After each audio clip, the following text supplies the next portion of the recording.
We all had digestive issues at some point in our life, but how do you know that those symptoms are not just something bad that you ate? I recently got to sit down with world-renowned NYU researcher Dr. Roshini Raj to find out how to read those symptoms and also how to eat a bit better. One of the most kind of startling advances in medicine in the last decade or two has really been the whole idea of the microbiome and how our bacteria in our body, and specifically in our gut, really dictate so much of what's going on in our bodies, even beyond the GI tract.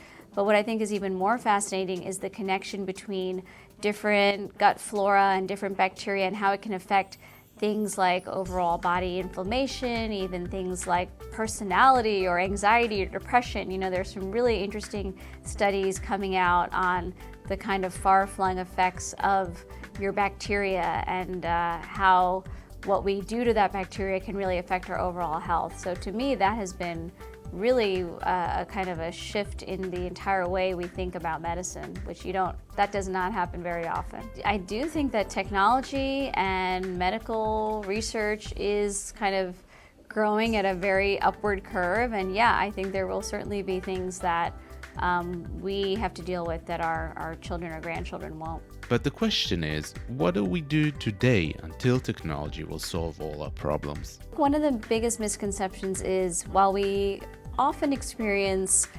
occasional indigestion or stomach upset if we're overindulging with certain foods, that's not something that you should be living with frequently, or if it's a recurrent issue, it's not something that should be ignored. It is really something you should discuss with your doctor because these symptoms could be a sign of an underlying condition such as EPI. We're now learning that so much of your overall health is kind of determined or starts in the gut, so it is really important to pay attention to any kind of unusual symptoms, new symptoms, or recurrent or frequent symptoms, and seek attention for it. How do we not get confused about the symptoms? Well, there are definitely certain GI conditions, many of them really, where they sort of feel like this is normal for them. The symptoms that they're experiencing, they don't get medical attention or they don't investigate it. They go many years without getting the correct diagnosis. The pancreas, one of its jobs is to produce insulin, and that's what we call the endocrine function of the pancreas. But the exocrine function is these digestive enzymes.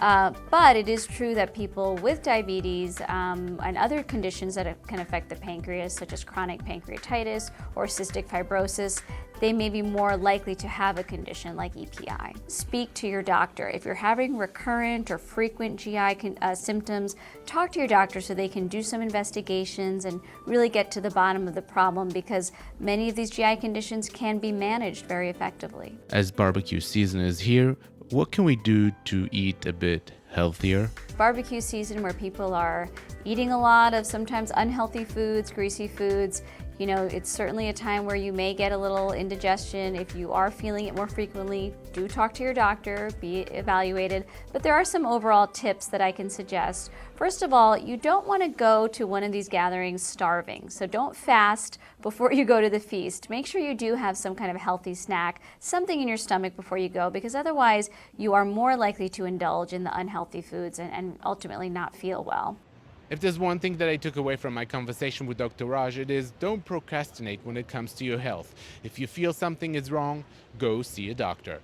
For California Live, I'm Ron Jacobson in New York.